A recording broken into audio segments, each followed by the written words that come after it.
6 o'clock, I'll call the meeting to order. Rise for the Pledge of Allegiance.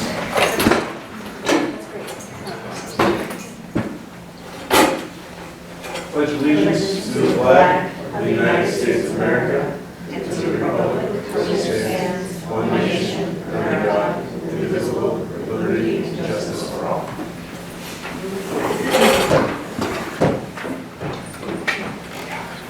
All right, first item, turn it over to Mr. Recorder for recognition. All right, thank you, Mr. Canada. I thought we did a few of them here tonight, but I still want to recognize the 4 teachers.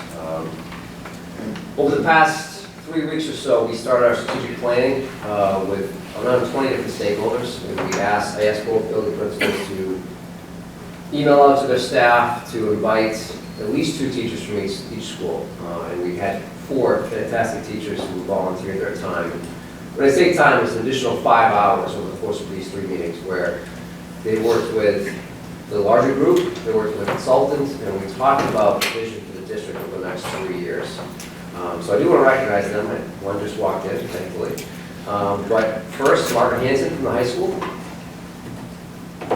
We'll hold an applause. Yeah, okay, fine. That's fair. Channing LeBlanc from the elementary school. Shelley LeCare from the high school. And Ms. Caitlin Malone from the high school.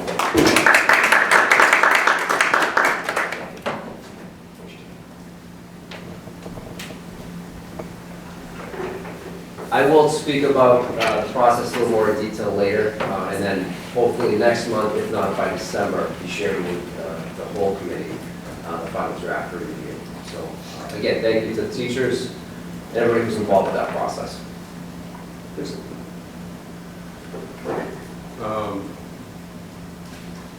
Next, we have the approval of minutes. So we're approving the minutes from Tuesday, September 19th, 2023. Do I have a motion to approve the minutes? So moved. And a second? Second. All right, any discussion about the minutes? All right, well, all in favor of approving? Aye. Aye. Minutes are approved.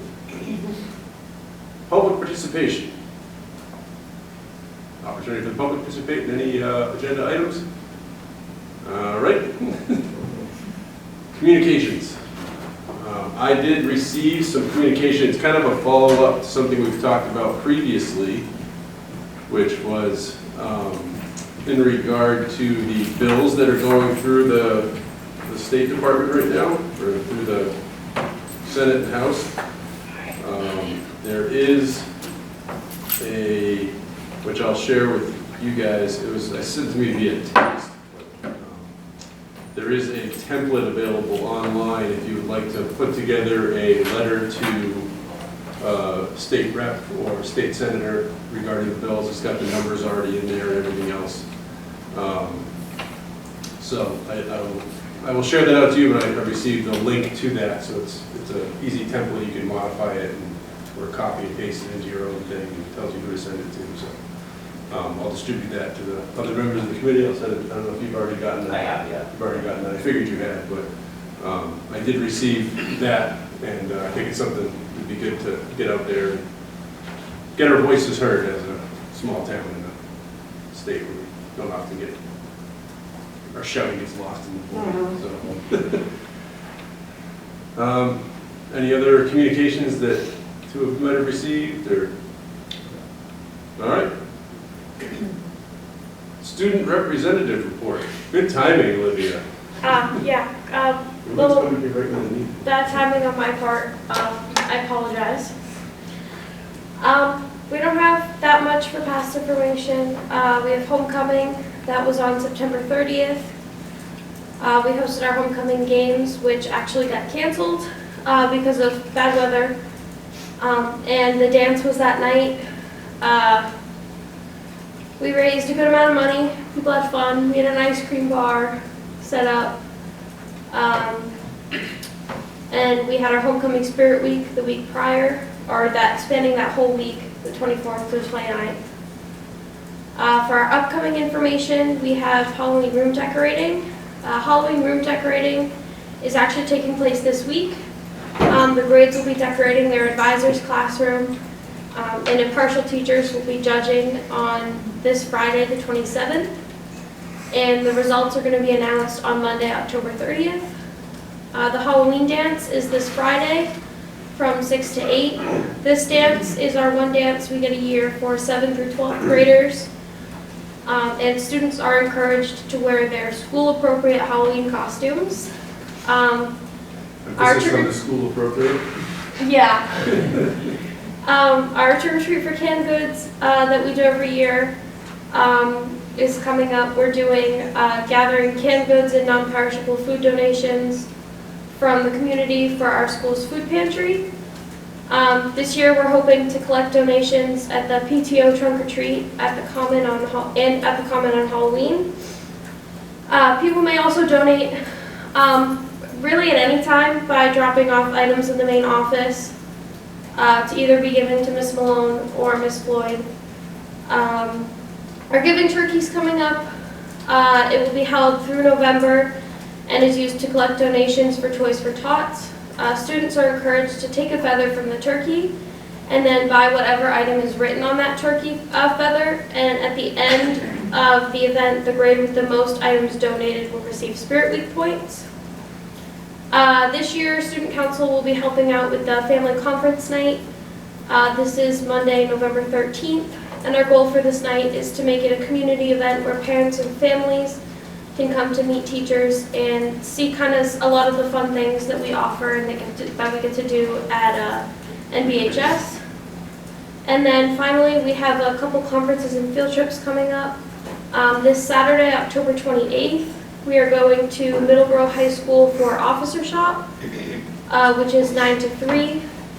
Our executive board retreat is happening sometime in November. The date is currently a little up in the air right now.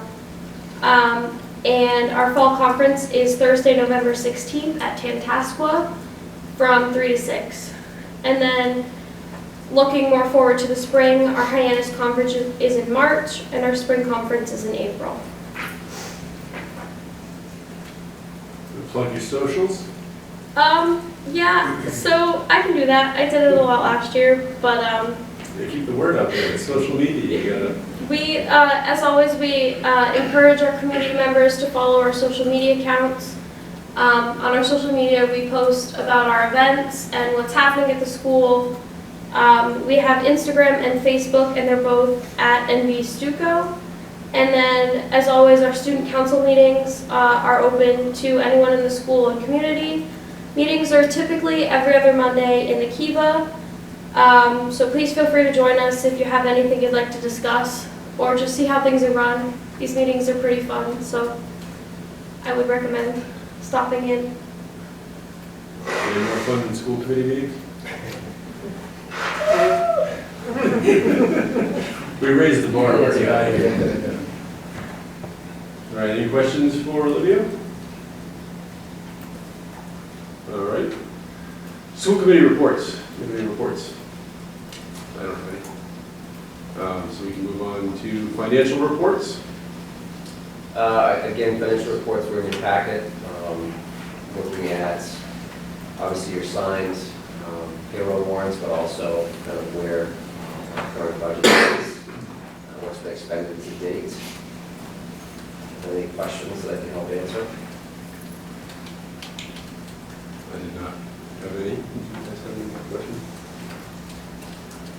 Nope. All right, we can move on to the superintendent's report.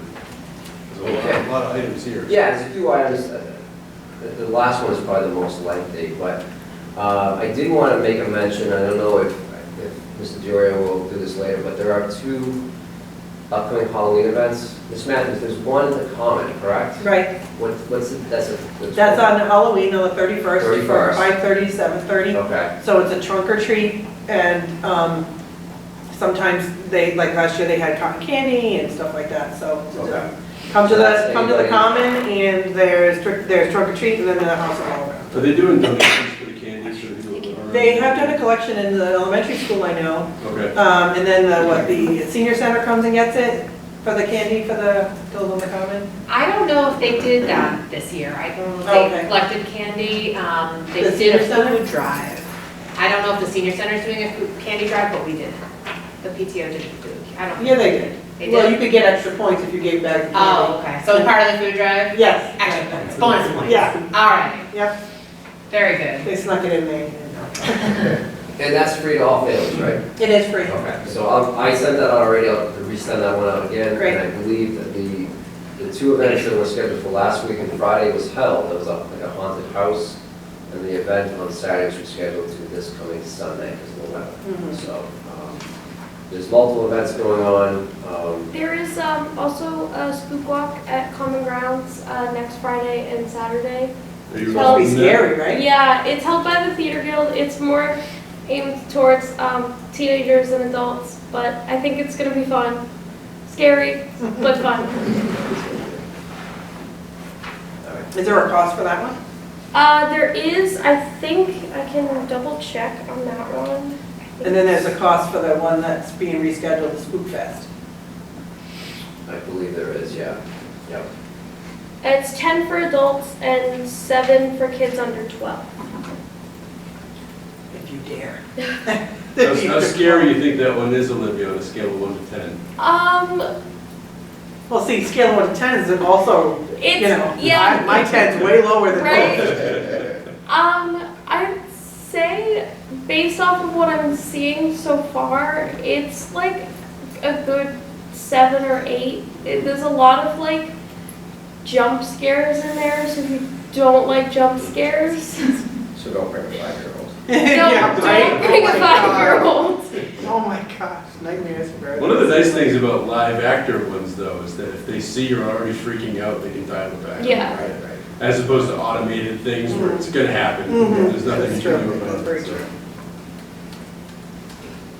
So there are a lot of Halloween events upcoming, and again, I'll share out the events that are in this community directly, so that again, just know what's going on. So as I mentioned at the recognitions, first part of the agenda tonight, we started our strategic planning sessions with our stakeholder groups back on September 27th, then again on Wednesday, October 4th, and then our last one was on Thursday, October 12th. Our first two, we used a consultant, Nikki Ekstrom, to help kind of frame the work for us. But through this work, we were able to kind of narrow our focus down. We looked at our vision, our mission for the next 4 years. We looked at our core values as a district. We talked about this as within our small table groups. And we also looked at what our major overarching initiatives were going to be, plus our strategies to get there. And where we really did a lot of great work within the groups and as a whole committee, is we started to look at our individual action steps for each one of those initiatives. And those are fluid. Those may change over the next 3 years based on what the district is. But by and all, I think that this team did a fantastic job of getting this work kind of laid out. I think it's now up to the leadership team to revise where we're at, and then, like I said, bring this draft final version back to the committee and present to the full committee. I don't know if anybody wants to comment. I know Tim and Dan were involved in this process. If you want to say anything about that, you don't have to. Just No, thank you for putting it on. I think it was a good mix of people that were there and a lot of different opinions, and I think everyone felt comfortable contributing and constructively working together. Those guidelines were laid out right from the get-go. This is a safe space for everyone to contribute and share their thoughts. So it was good. I like the formatting of it. So you're on the committee? And who, like other, you don't have to tell me names, but like what other types, roles, or people are on the committee? So we had students, teachers, family members, community members, school committee, the leadership team, which is myself, Ms. Diorio, Ms. Priestley, Ms. Knapp, Ms. Schofield. So it was a big group. I think we, at our highest point, we had 19 or 20 participants. Okay. Good info. And it wasn't a like nuts and bolts sort of thing. It was more of a broader topics and the vision for the school. The administration handles the nuts and we're just the visionary people. Meaning like, I'd like to see this, that, or, It was kind of a collaborative effort to determine the course the school wants to aim for and not really get into, because you could spend sure. hours upon hours upon hours. It's kind of the high level discussion of the direction schools want to take themselves in over the next couple of years, and with different people contributing, and then Tim and the team will figure out how to make that happen. Okay. It's essentially a roadmap for the next 3 years. Mhm. And it holds Okay. us accountable Mhm. for making sure we hit these marks too. So there's that piece to it that's very effective. And we'll get to see that the whole layout. Yeah. The school committee will, as a whole, be presented. We don't want to spoil the whole thing for you. Okay, thanks. So to the other question, just I wanted to share out currently where we're at with school choice numbers. I will share out at the end of last year, so the 22-23 school year, we had 170 students choicing out, and we had 42 students who we received or were choicing in. Right now, and I believe that the final numbers will be certified at the end of this month, so I believe it's October 27th. Then they do it again in March. We're at 39 students coming in, 156 students going out. So fewer students going out by about 14 students, and just a few less coming in. So, and obviously, as you know, school choice, there's money attached to school choice, money going out of the district, money coming in. So we've used school choice. Unfortunately, we've not been able to keep school choice in an account that just makes money for the district and have a cash influx. We've had to use school choice off of the budget every year, and that will not change for FY25. So. And how many total in the district do we have? Do you know? 438. Yeah. And that's, and we got that number off of School Brains. So that's a School Brain number. I would like to, when we certify with the state for the SIMS reporting, I want to wait to that final number. Sometimes School Brains doesn't capture all of our students, unfortunately, that are, different places who are still our students. Yeah. So, Okay. yeah. It's in the mid 400s though. Any questions about school choice? No, I appreciate that. All right, so the next part, I did want to mention, I did have a few other items besides MCAS, and I just want to touch on those real quick. All right, so I talked about strategic planning. Tomorrow will be our second community outreach meeting. We started meeting monthly last month. Part of this group, again, this is building connection with the community. We talk about upcoming events. We talk about successes, what we can do better. And we basically help each other kind of market what's going on in the community. So we want families to be aware of what's going on in the community, both that the school's putting on and other community groups are putting on. Ms. Floyd will be joining us again tomorrow, so she'll also be adding a wellness component. We have members from DCF who appear at most of these meetings. We have people from the ADA's office who attend these meetings. So we have a lot of outside agencies who come in and give us feedback and help support our message, but also share with us what they're doing, and hopefully we can invite our families as well. Very excited to announce that this Friday we'll have what I call a soft launch of a new website, a new webpage. We've been working on that a lot the last couple weeks. Mr. Hackinson, he's met with both our building principals, with Ms. Schofield, with Ms. Knapp, and met with me today to kind of look at some of the final touches. The webpage is much improved, both visually, the aesthetics of it, but also just it's very much user-friendly. Within a month after the webpage being launched, we'll also be launching an app that you'll have access to, which, if you notice with our current webpage, if you try to access things on your phone, it kind of gets really locked down and funky and doesn't work very well. This will alleviate all that, and you'll have direct access through your phone. So very user-friendly, very 2023, as opposed to 2004, like the old one was. So the soft launch will be this Friday. When you go on the webpage, there'll be a memo that pops up saying, redirect you to the new webpage, and then you can go from there. And you'll see it very quickly. And then just real quick, all of our grants have been submitted for this fall, our grants that are renewed every year. We're just working through some edits, but those have all been submitted to the state. Ms. Schofield has worked on those, Ms. Knapp has worked on those, and those have been submitted starting from end of August and then to last week. And edits are just being done as necessary by the state. So we're in a very good spot with our call for grants. All right, so changing gears a little bit to MCAS. And I know you all received the packets, I believe, on Thursday afternoon, so hopefully you had a chance to look at this presentation. These are the results for our spring 2023 MCAS exams. And just kind of some background context. All students in the district, all students in the state were given next-gen testing. So MCAS has been around for give or take 20, 21 years now. There was a big shift with the testing around 2017. That was right around the same time that most of our core subjects did a whole curriculum realignment, and they redid the standards. And the emphasis really changed to more critical thinking. And the test itself became more rigorous.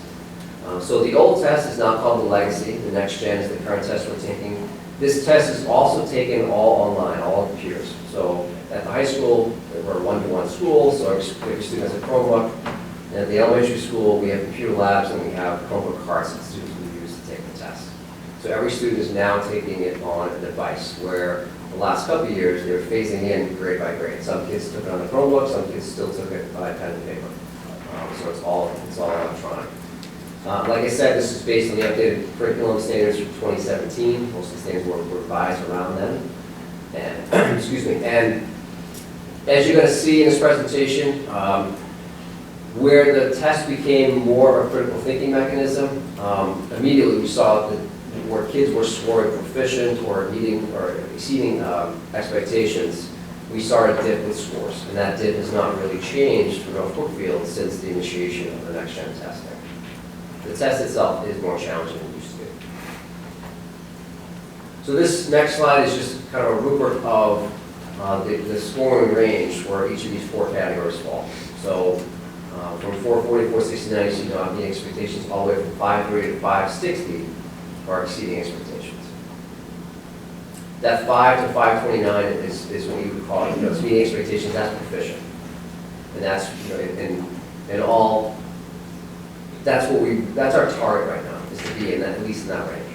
So I'm going to jump right into achievement. And I wish I could,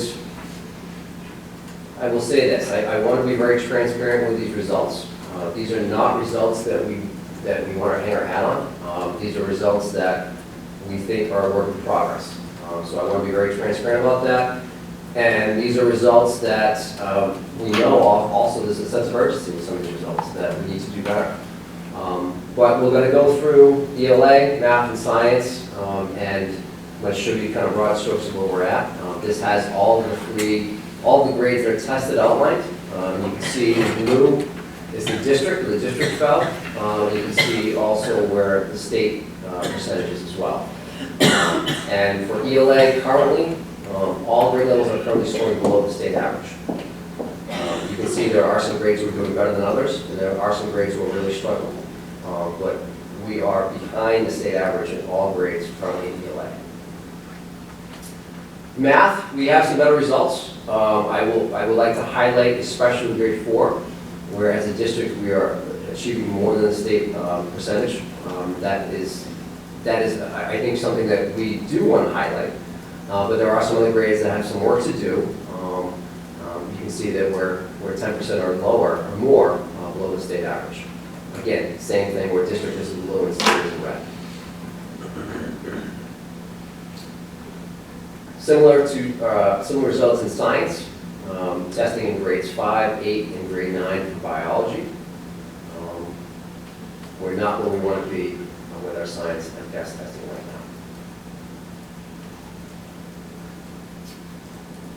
now. A big part of the MCAS exam is looking at growth.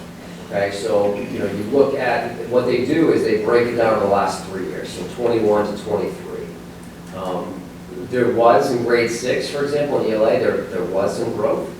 but it was either stagnant or it's kind of trickled off, if you will, from 22 to 23 for most grade levels. If you don't see a color, for example, for grade 10, that means it was less than 20 students who took the exam in either 21 or 23. And again, you look at our high school numbers, some of our class sizes are very small, so that is going to be something to run into for some of our classes. Again, seeing some slightly better growth overall for our math scores, and especially in grades 4 and in grade 6.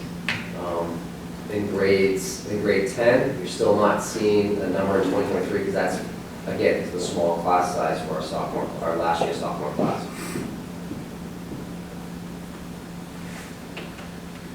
So this slide articulates how, when a district is given an overall rating, they look at the actual scores, right? They look at student growth, they look at high school completion, they look at chronic absenteeism, which defined by the state is when a student has 10 or more days absent in a calendar school year. They also look at advanced coursework, okay? So the percentage of 11th to 12th graders who complete advanced coursework, so that's for AP classes, International Baccalaureate, which we do not have at this high school. Very few schools have that across the Commonwealth.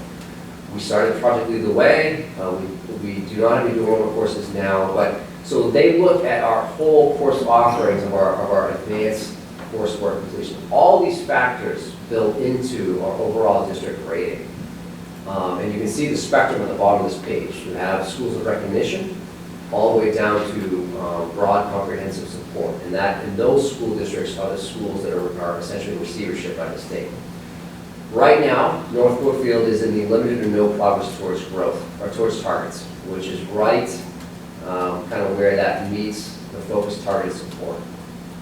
We've been kind of in that spot for a couple of years now. We have not made enough growth to move us up towards moderate progress towards targets or substantial progress towards targets. So we're still kind of stuck in that little designation. So again, I talked about this, and this is just kind of for our district, kind of where the numbers lie. So it's a point system. So these categories, out of 4 points, you look at the non-high school and the high school. For example, at the elementary school, we received 2 out of 4 points for overall growth in ELA. We received 1 out of 4 for lowest performing students growth. So our students who are either high needs, special education, we're still not seeing, those results are still struggling even behind our gen ed students. So that's an area we need to really shore up. 2 out of 4 for lowest performing students. At the high school level, we did receive 2 out of 4 points for chronic absenteeism. We've been working on this since the beginning of school with our 2 leading principals. We have an absentee problem at both schools, and that's something that we've said right along, and we're looking at it in very specific ways now. If a student is not in the school, how do we educate that kid? Even if a kid is in a seat, there's almost some learning by osmosis. The kid's going to pick up some information, but if they're not in school, it's really hard to educate a moving target. So even though we receive 2 out of 4 points on a category, we need to do a better job as a district and as schools to get our kids in school, keep them in school. We have too many kids who are at 10 or more absences for the year. We did, however, receive 4 out of 4 for advanced coursework completion. So that was an asset to our high school. DART analysis and district analysis and report tools. So what the state does, what DESE does, is they put us into cohorts, okay? And they look at districts that are similar to North Brookfield. They're not identical, but they're similar in size, similar in makeup. And what they do is they kind of look at us, they rate us, kind of compare us to the other districts. So you look on the far side on the left, you see percentage meeting or exceeding. And you have 1, 2, 3, 4, 5, 6, 7, about 10 school districts who are listed at the bottom. With Hull being at 47%, who are meeting or exceeding, all the way down to North Adams, which is at 22%. So North Brookfield is at 23%, and this is for ELA grades 3 through 8. Like we saw in earlier slides, our math results are right now a little bit better than our ELI results. North Brookfield's kind of right in the middle of the bunch with this, but still only at 22% that are meeting or exceeding on that rating system. Grade 10 ELI at 38%. Grade 10 math at 30%. Grade 5 through 8 science is at 32%. So again, I want to stress, and I know that if you've had a chance to look at this a couple times, I mean, these results don't sit well with any of us. This is not where we want to be. But these are the results where we're at right now. And I think what we need to look at, and I'll stress some of the positives that we did talk about, I think what we need to really stress are next steps and what we're doing right now and what we're doing next couple of years.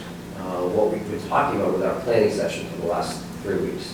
What we've been talking as a leadership team, what our 2 building teachers have been talking about with their staffs on a weekly basis, what special ed has been talking about with their teachers. But some of the positives, I don't want to overlook these, but we did see, especially grade 4, we did see some cohorts or some age groups that were performing above the state average. And we did see some positive growth with our math MCAS as well. Our participation rates went up. So we had fewer kids who are opting out or not taking the exam. That's sometimes tricky at the high school. We have kids who are absent. We have to chase those students down, and sometimes we just don't get them to finish the test. And that's challenging, but we're improving on that as well. We did gain accountability points for both ELA and math at the elementary school level, and we did gain some points for low chronic absenteeism and advanced course completion at the high school. So from this past year, years prior, we did gain some points.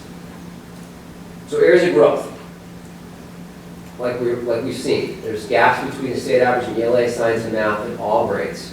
That percentage difference is greater than 10. Many grade levels are showing low growth of student scores from year to year. We're not seeing the growth over that 3-year trend that we want to see. So that's concerning. Very few students at the middle high school level are receiving meets or exceeding on MCAS. MCAS is still, and I know there's been some debate about MCAS and should we still have it or not, but whether we support it, agree with it or not, MCAS is still one of the measures that students have to complete and meet or exceed expectations in order to graduate. So this is something that still, our high school seniors, they must pass those 3 science, math, and English in order for them to graduate. And then for certain grade levels, there are no students that are exceeding expectations on the ELA, math, or science MCAS. So next steps. So we've been doing this, review and analyzing results across all grade and curriculum areas. What I didn't share with you, what you don't see in this overarching report, are some of the standards for each grade level for each subject that students are really struggling with. And our teachers have that information. They can see where our kids are struggling the most, what standards. I'll give you a quick example. Kids tend to struggle with fractions. Okay? It's always been a tricky topic or standard for kids at the elementary school level. So you see that data, you look at that data, how do you inform your instruction around those data points? So we're doing that at the building level. All levels, all students across both schools are completing or part of the math growth benchmark assessments. Those happen 3 times a year. That's real-time data that informs our teachers. So we started beginning of the school year. We already had our first test for both schools. You take that data on that benchmark assessment, and then you track progress and growth from there. So there's 2 more testing dates that will happen later in the school year to show growth and to show teachers and students kind of where they fall. And this is all measured against their like peers across the state and the country. We're going to continue to work on looking at our framework, our curriculum. We started this work last year as a district looking at what we teach and why. So looking at state standards for grades K through 12, do you know what you're teaching? And do you know why you're teaching it? And do your kids know why you're teaching it? And do you have a scope and sequence for your class? If you're teaching Algebra 1, do you know what you're teaching in September and what you're teaching in June? And is what you're teaching, are you covering all the standards that are going to be tested on MCAS? So those are things that we have to continue to look at. We did, as I mentioned back in August, and we started some of these last year, phasing these in, we did adopt some new curriculums, 2 in math, called Bridges and Illustrative, and we also are piloting Wit and Wisdom for grade 3 this year at the elementary school. That's an ELA curriculum. So I know Mr. Duro is going to speak about this later. We're doing a lot of work around our math curriculum, around coaching cycles, having our math coaches watch each other, see what they're doing in the classroom, give each other feedback, and looking how we can improve our instruction. I think when we talk about these results, I think multiple people own these results. So students, teachers, admin, families, we all have a stake in this. So we can't point fingers just at one group. We all have to have a part in this. And what we can do as building and district leaders is build capacity with our teachers. We also want to support our students, and we do that in many different ways. But we want to build capacity with our teachers so that they're teaching our kids the best ways possible to be successful in not only these exams, but also in their day-to-day courses. So we have a lot going on. I think that,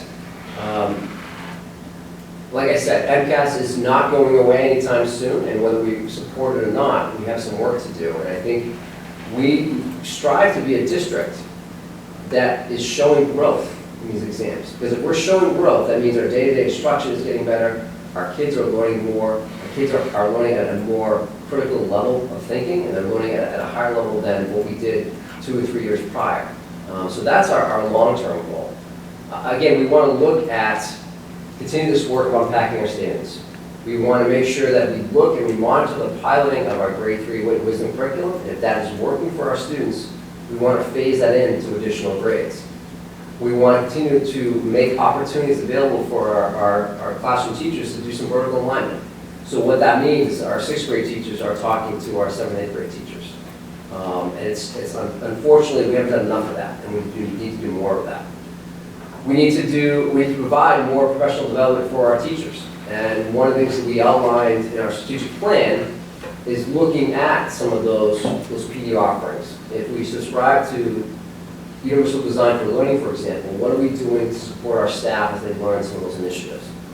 And we need to increase engagement with technology and our software. You know, during COVID, one of the silver linings of COVID was that teachers and students and families were exposed to a lot of cool software that helped the learning process.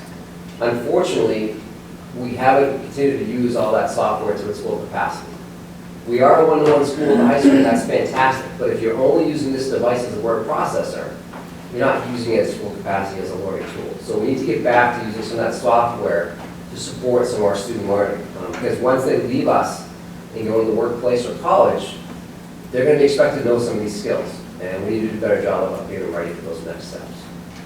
So, again, that's the gist of it. And I wish I had a more rosier picture to present this evening, but this is where we're at now. And I think we need to accept this, but we need to look at what we can do. And I've outlined some things we can do. And we're working as a leadership team, and I know our building principals are working very hard with their teaching staffs to move this forward process forward, excuse me.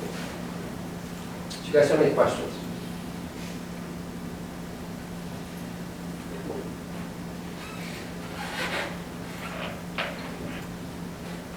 I think it was a very thorough presentation. Those numbers obviously aren't anything I was very excited about, but it's good to see some growth. No, we want to highlight the few areas that we do have some growth. And I think that, we've talked to those, I know Ms. Priestley has shared this with her staff, Stuart has shared with his staff. Maybe not this full presentation just yet, but they talked about some of the finer points. But I think it's, like I said, we can't put blame on any one group. It's not just the students, it's not just the teachers, it's not just the families, it's not just the principals and superintendent. We all own part of this, and I think we have to look at it with that kind of collaborative mindset to make this better. As we go through the school year, can we get additional updates on this? Just how these next steps, the long term and the immediate ones, just maybe let's bring that back to a meeting. We can go over the immediate steps and just some kind of a progress update Sure. for the committee, just so we know what's going on. Yeah, you're gonna see, that's a great question. You're gonna see some of those steps in this, in the plan, when we present it next month or two. And then, as I mentioned, we are working, I'm working with Jerry, recently, the adjustment counselors and school counselors, looking at that bigger attendance issue and what we can do. We've come up with about 15 strategies that we're looking at, making sure that those strategies are best for our students and families, and how we're tracking that progress too. So I can share some information over the coming months as well. Okay, I think that helps, well, it helps me, I don't know, not to speak for you guys, but as a committee, it helps to not just see the numbers and then know there's a plan being done, and then wait till next year's numbers. I agree, yeah. We Just just monitor. Updates along the way, just keep us informed as to how the different items are going. Great. Can I ask you a question? In regards to attendance, is there a policy with the state that they get involved at some point? How many absences does it make before it triggers the, that's, the word is escaping me, the truancy officer?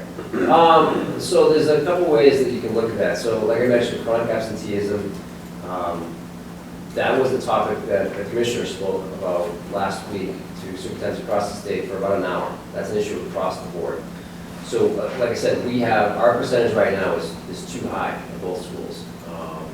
And we received, I think, 2 out of 4 points for that at the high school level. So we made some improvement, we're still far where we want to be. Regarding like a truancy officer, what the high school and elementary school will do is they'll monitor individual student attendance. And if a student has, let's say, for example, 8 absences during the first marking quarter, that gives families in the school some options of what they can do. They could potentially file a CRA, which I would see assistance, and that would be something with the court system. But long before that, what we want to be doing is messaging, making sure we're communicating with families, we're sending letters home, we're also pulling that student or family into the school to have a conversation about what's going on. One of our strategies for the attendance issue is really building capacity with our internal school counseling. We have 2 groups, New Hope, and what's the other one, Mr. Diorio? BSN. Yeah, Behavioral Network. So we have 2 outside agencies who are coming in, working with our kids for counseling in school. Again, moving those barriers for kids. If they can't get counseling outside school, you come to school, you can see a counselor here. And based on whatever insurance their family has, one takes Mass Health, one takes another, other types of insurance, we can have those kids in counseling. Right now, we have over 20 students who are receiving counseling during the school day. So that's something we're trying to do before we go to the court system. We want kids to be in school. But to answer your question about what triggers, I mean, our numbers, like I said, are not great, so we don't want to continue to see those numbers go up. We've seen a spike from last year to this year, or 2 years ago to this past year. Those numbers have gone up. So what we're really doing is taking a really a closer look at what we can do both day to day with our teachers, how the communication is happening, but how we can bring families into that conversation earlier, not waiting for 7 or 8 days, at 2 or 3 absences. Are we making the calls? Are we making sure families are aware from teachers, from counselors, from building principals that their kid is out? And this is what we can do if they bring their student back to school. This is counseling thing is new, isn't it? We've been phasing this in. We had it last year. We've had it 2 years ago, Okay. but the numbers are going up, and we're making a big push. We're really putting a lot of emphasis and kind of stress on the 2 agencies. Hire more counselors. We have kids who need the counseling. We want you in the building as much as possible. So we've seen this, if we can almost offer universal counseling for as many kids who need it, that's going to be removing a big obstacle for our families. How many days a week are they here? 2 or 3. I think So is it one like group an is 2 days, afternoon, one or- group is 1. Yeah, they split between the elementary and the high school. I think they may, depending on how many cases they each have, they may do 1 day at elementary and 1 day at high school. But there's 3 days right now that they're in Okay. each of the buildings. Okay. Good. Any other questions? All right, we look forward to the updates on this. Next, we have administrator reports. First on the list of my electronic version here is Mr. Diorio. All right, thank you. Lots going on to talk about. First of all, we started our homework club after school. Our homework club is open to students in grades 7 through 12, and we offer help in all content areas. The homework club is usually staffed by either a teacher, administrator, or we have tutors, college students that come out to help tutor our students. Last week, we started our lesson studies with our math department. This builds off of what the superintendent talked about, how we're improving instruction. Our math teachers and math coach collaborated on an algebra lesson. So we all collaborate on a lesson, plan the lesson. We have special educators in there as well with us. Then we all go in, observe the lesson, and then after the lesson, we all meet to debrief, go over what worked, what didn't work, and then we develop an action step that we're going to take and move forward with it. Once we finish our lesson studies in the math department, we're going to move into the ELA department, so we're excited about that. Our junior and senior classes had a great trip to the college fair at Wachusett Community College. And then they saw, I think there was over 100 colleges there that they got to see and get information from. After that, they took a tour of Assumption College. They were excited, they got to have lunch and then take a nice tour of the campus. The students came back very excited and inspired to work towards their college choice. Ms. Pellissier has invited colleges to visit our school and meet with students during the months of October and November, so we have individual schools coming in to meet with our kids moving forward. On October 17th, we had our first Student of the Month ceremony for our middle school students, so we're excited to do that. This is something we're going to do on a monthly basis. Students received awards for academic excellence, perfect attendance, a growth award, and good citizenship. Our ceremony ended with a raffle drawing for all the students who received an award. And we want to give a special thanks to Superintendent McCormick, who came by to help us hand out the awards, and also to all the amazing families who came to support our students. On October 19th, speaking of attendance, on October 19th, we're doing a monthly attendance party in grades 9 through 12. And so our sophomore class won last month. They had an attendance rate of 97% overall. And just put that in context, the state average is right around 94, 95%. So we're really proud of our sophomore class for having a 97% attendance rate. Lots going on in the middle school, so I want to congratulate our Project 351 ambassador, Ian Fantasia. Ian was selected by our middle school teachers to represent North Brookfield this year. If you don't know about Project 351, it engages 8th grade ambassadors from each of the 351 cities and towns in Massachusetts in a 12-month-long program of service learning, leadership development, and civic engagement. They're committed to building strong and inclusive communities and fostering values that reflect the best of humanity. So we want to give a big congratulations to Ian for that. This week, we have 5 middle school students attending the Middle School Leadership Conference. This program is titled Start a Wave. It's intended to grow personal skills in young people for community contribution and leadership. The students who are going will participate in personal reflection, group challenges, dynamic discussions, and then they come back to school ready to start a positive wave in our middle school. On Thursday, October 26th, we're hosting our first annual flag football game. I want to give a special shout out to Mrs. Malone and Stu Cole for sponsoring this. Registration is open for students, faculty, and staff. Family, friends, and community members are encouraged to come by and watch. We'll have lots of fun, food, games, and all proceeds are going to go towards the Raise the Bleachers Fund. On Friday, October 27th, as I've also talked about, our Halloween dance from 6 to 8 for students in grades 7 through 12. Again, tickets are $10 or $7 at the door with a food pantry donation.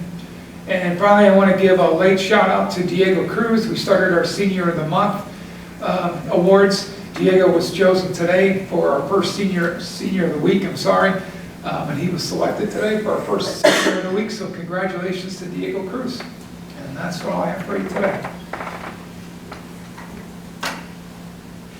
Any questions for? Yes, the Bay Path tour is tomorrow, correct? Tomorrow, right? That wasn't mentioned, so we have North Brookfield going. North Brookfield will be gone, right? How many students are attending that? Already only about 6. Okay.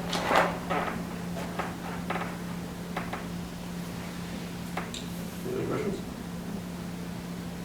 All right. Thank you, Mr. Diorio. Up next, we have Mrs. Priestley. Hello. So just a few things I wanted to feature from my report tonight.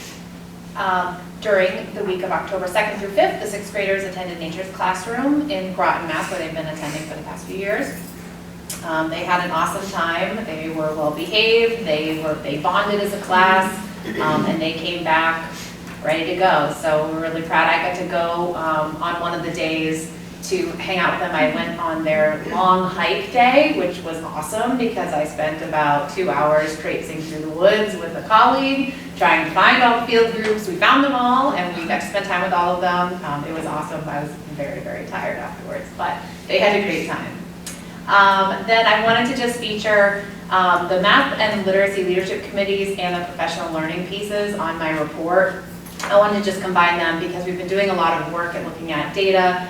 This speaks to the MCAS presentation that was earlier. We're looking at, so last spring, we're looking at using our intervention time more wisely and more effectively. Last spring, our math coach worked with our grades 3 and 5 teachers in math to use data to inform their intervention block, which is a 30-minute period during the day.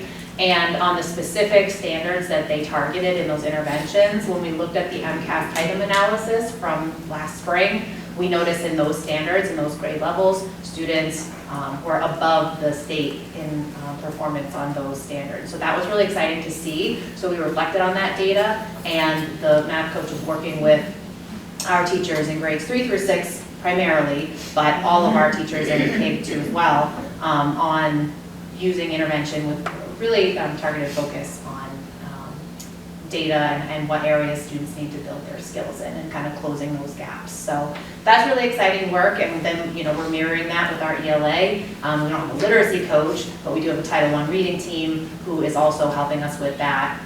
We are not piloting, it's just our first year of it, but the state's requiring us to screen all of our students K-3 with a literacy screener. So we chose the DIBBLS, which is a DESE-approved screener. It is a free screener, which is nice. All the materials are available online. We compile the data, we put it into a spreadsheet. We'll be reporting that data out to families twice a year, so that's coming. And we're using that data to build our students' foundational literacy skills. So there's a lot of exciting stuff happening instructionally. I could sit here and talk with you all night, but I'm going to move on. We did mail home the MCAS results, and our kindergartners had the fire department visit, which they do every October. So that was really cute. And then, of course, September, we had our Student of the Month assembly. We recognized our respectful students, and we recognized our achievers. So it was a nice time. That's all for me. I have a question. So just to clarify, because you were talking about the nuanced data you get as far as... Yes. So when we're looking at the charts up here that show the MCAS results, it says math. Yes. You're getting, Oh, we're drilling down. You're getting much more detailed stuff, so you can focus on the actual targeted areas. I'll give you an example. The area that we focused on last spring with our grade 5 students was volume, and we spent a lot of time with our grade 5 students, building their skills around volume and measuring volume, which is a grade 5 math standard. And we noticed that those items on the test last spring were, like I said, above the state average when we looked at the item breakdown. With those particular questions, students were rocking and rolling. So if we can do that with their skills throughout the year, really close those gaps and raise that level of learning, then I think we're going to raise our overall scores. Yeah, none of these slides tonight show item analysis. Those are those standards. That's what teachers see. I'm just trying to head off the have more questions. No, that's a fair question. World. Yeah, you saw our general overview of the results.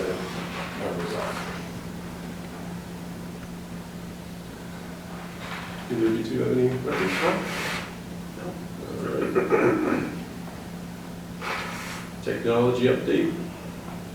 This is not here, but we got the big announcement that the website starts Friday, right? Yes, and then the other two things I'll just mention is that we met with Alma, which is our new SIS, Student Information System, so we're changing over from School Brains to Alma for next year.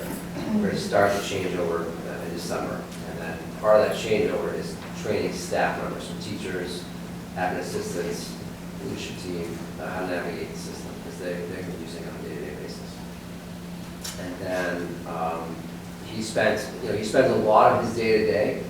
Mr. Haxton is kind of like a technology ninja. He's just all over the place, but fixing Chromebooks, making sure that new software is installed.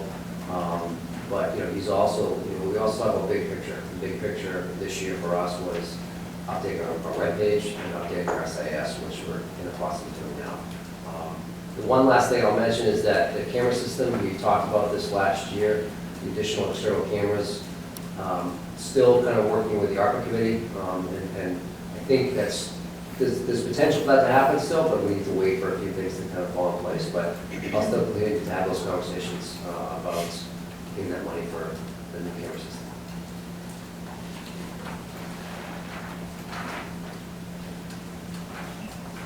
Student Services School Committee update.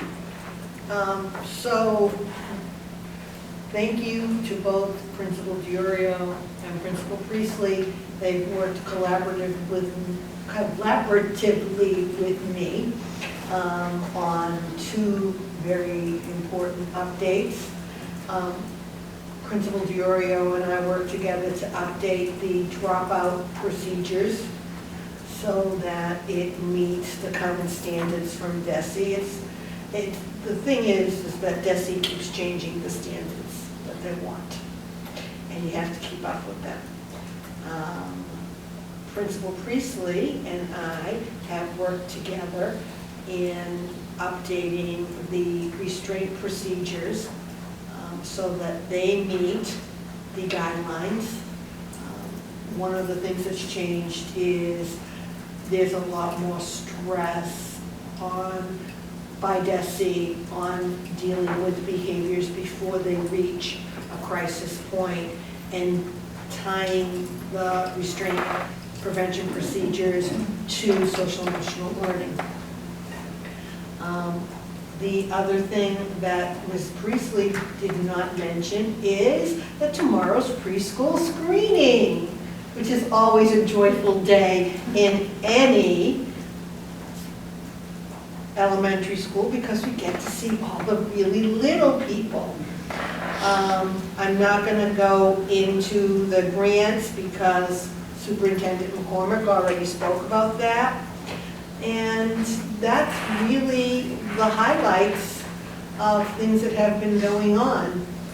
So the other thing, I just want to mention two more things about the restraint procedures, and that is that they have been updated onto the website and that they are attached to the family and student handbooks. They have also been attached to the staff handbook so that they are available, and I need to thank Justin for that. They are available to everyone. Superintendent McCormick will talk later on about the update to the restraint policy. Again, that was updated to meet changing guidelines from DESE. And so that's everything, people. Any questions for Mrs. Beck? All right. We also have an update here from the facilities director, which they've been busy. Yes, no, they've been busy, and there's a lot that they've accomplished since our walkthrough in August. Everything from the mirrors being replaced in the bathrooms to doing the generator here at the elementary school. What else? We are currently replacing one of the exterior doors in the gymnasium here at the high school. That was something that the building inspector noted in his inspection here at the high school. As you know, we have to upgrade our bleachers, so we're working on that project. And that, I will say, is going fantastic with contributions from people around the community. So we're on schedule to have those replaced in late November. And I think, the bigger issues that we're still working on and we're still receiving some quotes on are the sidewalks, which you've seen the sidewalks outside, they're in need of some work. And we are in the process of ordering some new ramps for elementary school. We have students who need those ramps to leave the building and then to enter down towards the playground. So we're adding we're looking at adding 2 to 3 more ramps in the elementary school. And, you know, that's not the whole list, but those are some of the major things that we're looking to do in the short term.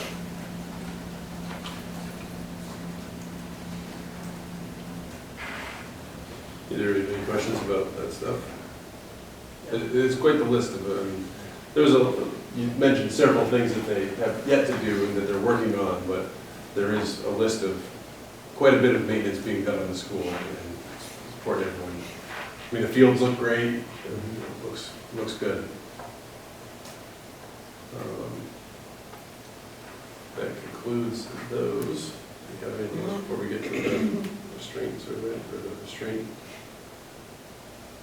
The old business is next. Old business was the superintendent goals. So I presented my goals last meeting. I did not receive any questions from Mr. Ryle. I don't know if there are any questions from the committee. These are goals that need to be approved by the committee, voted on by the committee. I think, as it was he mentioned it at the time. I think if you guys would agree, but we table it till next time, and we Yes. have a vote when he's here at the next meeting. So, Yeah. so make a motion to table that. So moved. All right, all in favor of tabling it till the next meeting? Aye.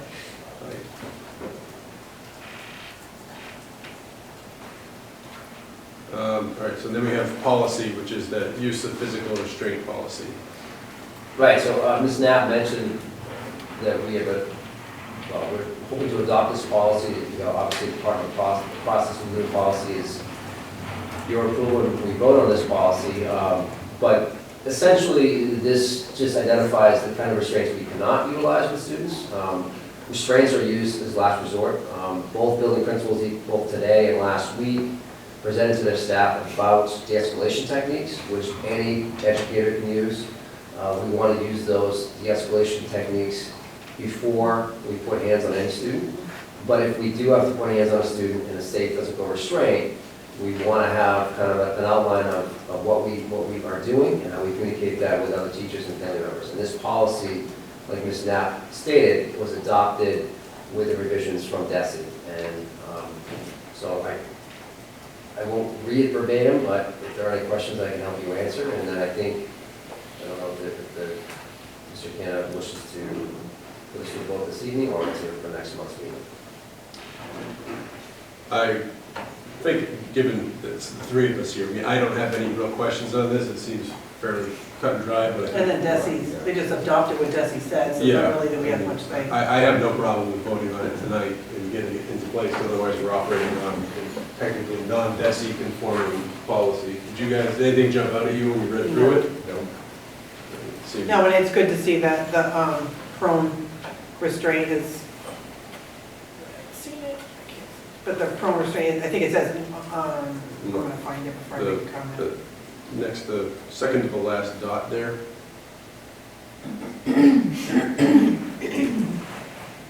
Prohibiting medication restraint, mechanical restraint, prone restraint. Oh, Is that what you're talking about? you told me where to find it, and I'm not finding it. Why? I It's saw on it the second before. page of it, up near the top in the bullet points, third bullet down. You see anything?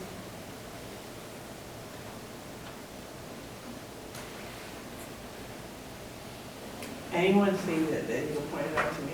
Okay. It's the third bullet down on The second third page. bullet, The second page. second page. There it is. There it is, okay, with the third, okay, I see. All right, I got it. I think that that's the most challenging one to address, and I feel like it's addressed properly, so. And I think that's something that it's good to mention out loud, because that's the one that everyone's afraid of, right? The prone restraint is the one that makes all the controversial, and, you know, and then you hear all these horrible stories and stuff like that, so I think it's good, worth mentioning, now that I finally found it again, so thank you. And I'm really glad there's an emphasis on de-escalation. Yeah, In a past life, I spent time in working for the Department of Youth Services. We use, we're safety care trained, our staff members are, and so Ms. Priestley does the training in-house for us, but both Ms. Priestley and Mr. Dury did that presentation, like I said, for the last couple of weeks. And that is the first step. That has to be the first step for anybody who has any interaction with kids. It's how do you de-escalate a difficult situation before you even think about restraining a student. Good.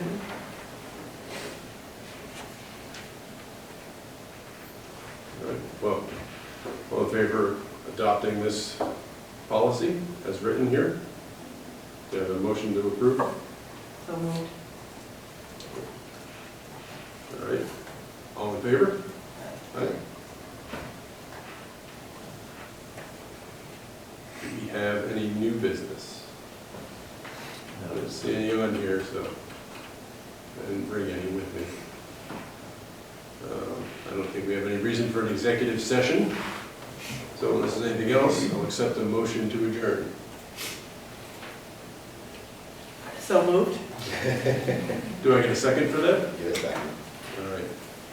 All right. Any discussion on whether we adjourn now or we hang out for a bit? All right, all in favor? Great. Good. Thank you very much. Have a good night. Thank you.